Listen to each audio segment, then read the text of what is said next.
Hello students, आज इस video में हम करेंगे क्लास 11 हिस्ट्री के चैप्टर नंबर 4 इस्लाम का उदय और विस्तार यानी कि द सेंट्रल इस्लामिक लैंड्स के ऊपर बेस्ड मल्टीपल चॉइस क्वेश्चंस के क्विज का पार्ट नंबर 3। पहले के 2 पार्ट को आप डिस्क्रिप्शन में लिंक द्वारा देख सकते हैं या आई बटन पर क्लिक करके भी उनको देख सकते हैं। तो इन परीक्षा उपयोगी महत्वपूर्ण जो 10 क्वेश्चन हम इस क्विज में ले रहे हैं उनको आप मेरे साथ साथ खेलिए ताकि परीक्षाओं में आपको अच्छे अंक आ सकें। तो शुरू करते हैं क्विज को। क्वेश्चन नंबर 1 है, पैगंबर मोहम्मद के 632 ईस्वी में देहांत के पश्चात उनके राजनीतिक और धार्मिक उत्तराधिकारी कौन हुए, यानी कि who became the political and religious successor after the death of prophet Muhammad in 632 AD। तो यहाँ ऑप्शन जो दिए गए हैं वो पहला है ए शेख, बी खलीफा, सी पैगंबर के पुत्र यानी कि सन ऑफ प्रोफेट, और डी है पैगंबर के छोटे भाई यानी कि प्रोफेट्स यंगर ब्रदर। तो आपको बताना है कि पैगंबर के बाद जो उनके कौन उत्तराधिकारी हुए थे राजनीतिक और धार्मिक विरासत के। तो उसके लिए आपका समय शुरू होता है अब।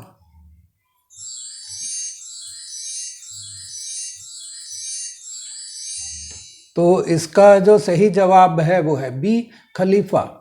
अगला क्वेश्चन है क्वेश्चन नंबर 2, इस्लाम में पहले खलीफा जो 8 जून 632 ईस्वी से 23 अगस्त 634 ईस्वी तक हुए वो कौन थे। तो यानी कि हु बिकम द फर्स्ट खलीफा in Islam 8 June 632 AD to 23 August 634 AD। तो ऑप्शन ए है अबू बकर, बी है उमर इब्न अल खताब, और सी है उस्मान इब्न अफ़्फ़ान, और डी है अली। तो आपको बताना है कि इन चारों में से कौन जो थे इस पीरियड के अंदर पहले खलीफा हुए इस्लाम के। तो उसके लिए आपका समय शुरू हो रहा है अब।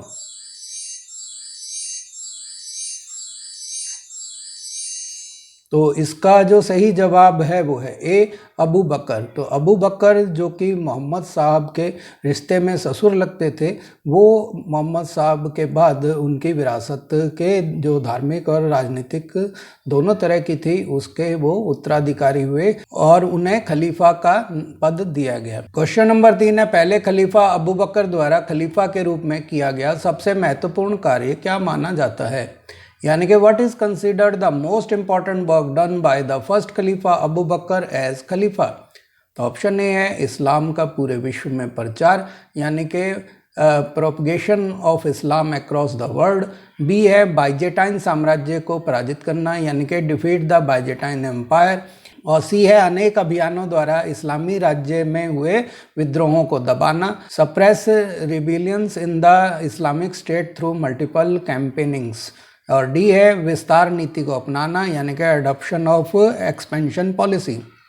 तो आपको बताना है कि इनमें से कौन सा जो कार्य अबू बकर जिसके लिए जाने जाते हैं विशेष रूप से जो उन्हें महत्वपूर्ण कार्य किया गया था, उसके लिए आपका समय शुरू होता है अब।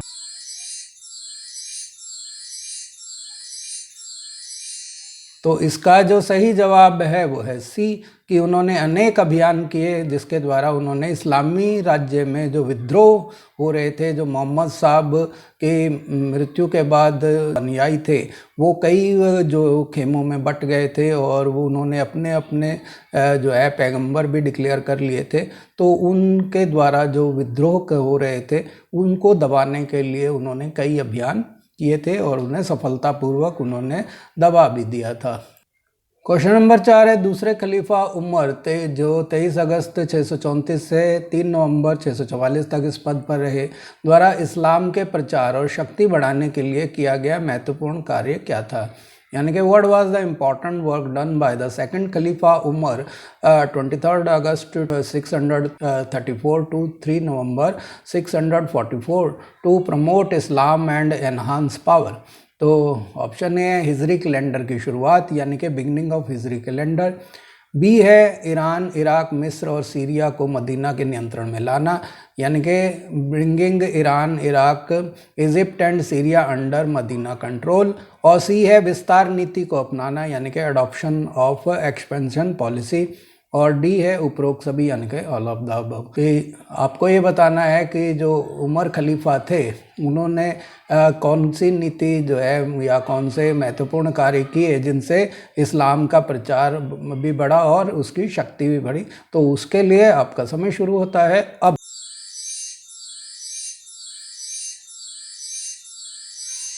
तो इसका जो सही जवाब है वो है डी उपरोक्त सभी यानी कि ऑल ऑफ द अबव। यानी कि उमर खलीफा ने ही हिजरी कैलेंडर की शुरुआत की। इसके साथ ही उन्होंने ईरान, इराक, मिस्र और सीरिया को मदीना के नियंत्रण में भी लाए और उन्होंने विस्तारवादी नीति को अपनाया ताकि इस्लाम का प्रचार जो है चारों तरफ किया जा सके। क्वेश्चन नंबर 5 है, बाइजेंटाइन साम्राज्य किस धर्म को बढ़ावा देता था? यानी कि which religion did the Byzantine empire promote? तो ऑप्शन ए है इस्लाम, बी है ईसाई यानी कि क्रिश्चियनिटी, और सी है जरथुस्त्र धर्म, और डी है हिंदू। तो आपको बताना है कि इस बाइजेंटाइन साम्राज्य ने किस धर्म को बढ़ावा दिया। उसके लिए आपका समय शुरू होता है अब।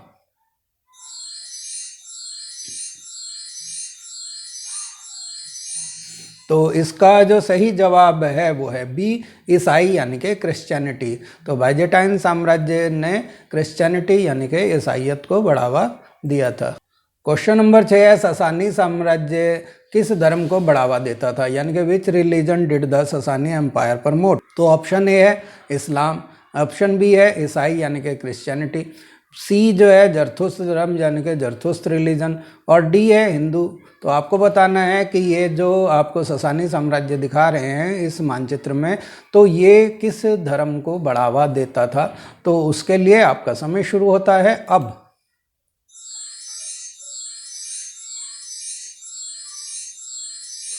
तो इसका जो सही जवाब है वो है सी जरथुस्त्र धर्म। तो जरथुस्त्र जो थे वो उन्होंने जो धर्म वहाँ पे पर्शिया में ईरान में जो फैलाया था, पारसी धर्म भी जिसे कहते हैं, वो धर्म जो है जरथुस्त्र धर्म का वहाँ के ससानी साम्राज्य ने संरक्षण दिया था। अगला क्वेश्चन है क्वेश्चन नंबर 7, खलीफाओं के नए प्रशासनिक ढांचे में केंद्रीय राजकोष जिसे बैत अल माल कहा जाता था को किस तरह समृद्ध किया जाता था? यानी कि how was the central treasury बैत अल माल increased in the new administrative structure of the खलीफात? तो ऑप्शन ए है मुसलमानों द्वारा अदा कर से, tax paid by Muslims, b है हमलों से मिलने वाली लूट से यानी कि लूट फ्रॉम अ टैक्स, सी है गैर मुस्लिमों से वसूले गए खराज और जजिया से यानी कि खराज एंड जजिया recovered from the non Muslims, और डी है उपरोक्त सभी यानी कि ऑल ऑफ द अबव। तो आपको बताना है कि जो केंद्रीय राजकोष था खलीफाओं का उसमें धन किस प्रकार से आता था। तो उसके लिए आपका समय शुरू होता है अब।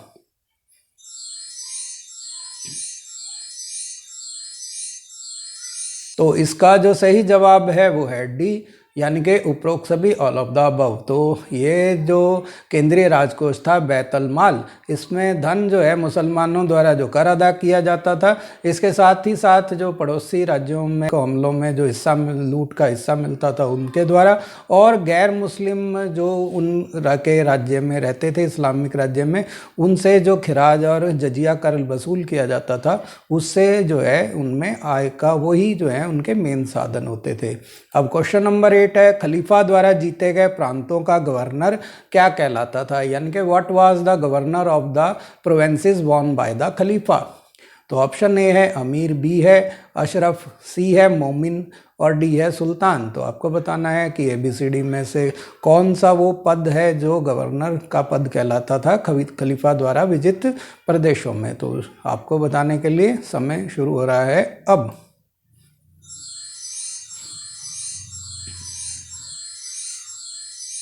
तो इसका जो सही जवाब है वो है ए अमीर, यानी कि खलीफा द्वारा जीते गए प्रांतों में गवर्नर का कार्य जिस अधिकारी द्वारा किया जाता था उसको अमीर कहते थे।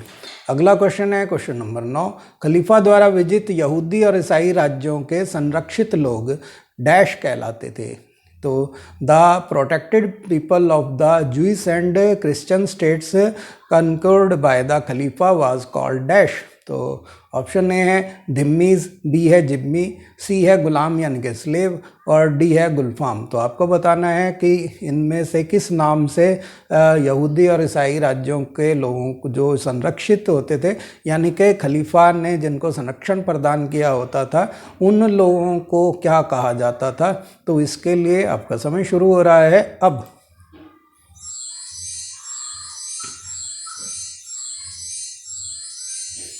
तो इसका जो सही जवाब है वो है ए धिम्मीज़।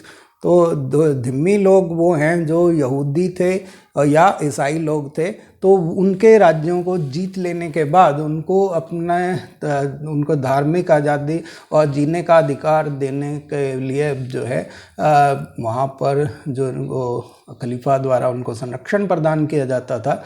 तो ऐसे लोगों को जो यहूदी थे या ईसाई थे उनको धम्मीज़ कहा जाता था। अब इस वीडियो का लास्ट क्वेश्चन है, क्वेश्चन नंबर 10।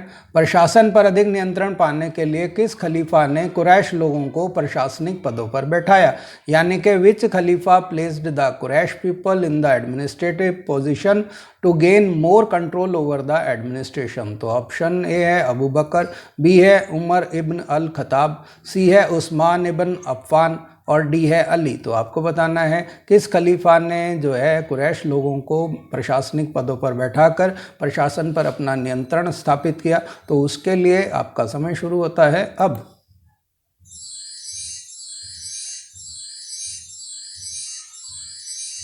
तो इसका जो सही जवाब है वो है सी उस्मान इब्न अफ़्फ़ान, जो कि तीसरे खलीफा थे।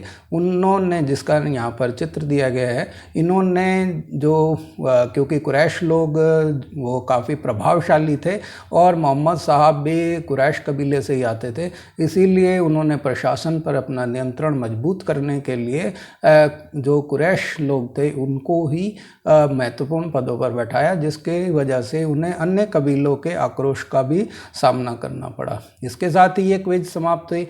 आपका स्कोर कितना है वो आप कैलकुलेट करके कमेंट बॉक्स में बताइए। और अगर आपने अभी तक मेरे चैनल को सब्सक्राइब नहीं किया है तो इसे सब्सक्राइब कर लीजिए रेड बटन दबाकर, और इस वीडियो को लाइक कीजिए और ज़्यादा से ज़्यादा शेयर कीजिए ताकि और लोग भी इसका लाभ उठा सकें। धन्यवाद।